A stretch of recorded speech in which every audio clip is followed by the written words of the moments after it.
Bismillahirrahmanirrahim. Assalamualaikum warahmatullahi wabarakatuh. Jumpa lagi kita dan channel saya. Hari ini hari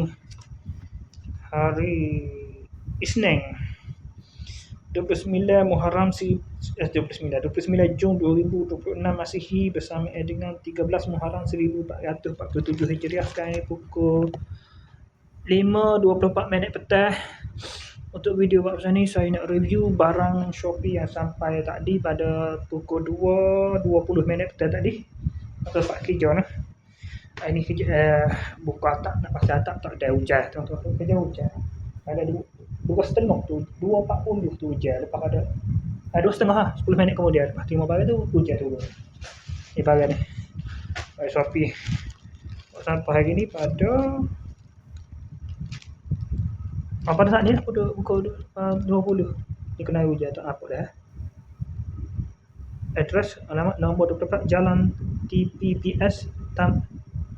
5 Taman Perindustrian Putra Puchong Selangor Petaling Selangor. Shopee ada saya WhatsApp tu atas dia tu. Dia tengok ada pada iklannya jenis selipar tak nekat. Selipar tak nekat pula. Selipar anti licin. Dia kekal untuk melekat. Kalau kita dilihat pada semi lembek. Semi licin ke ataupun sabung kan ni. Nah, ni ada pemegang. Ada pemegang ni.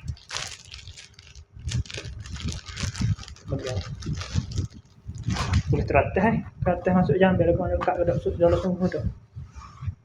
Saya tu dah tapi kak saya pergi ke mak saya lah pasal mana ping ni. Saya tanda nak beli kemudian lah. Beli kemudian warna hijau warna koko, ada biru tua je. Ini warna pink pink.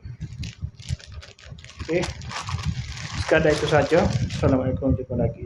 Bye.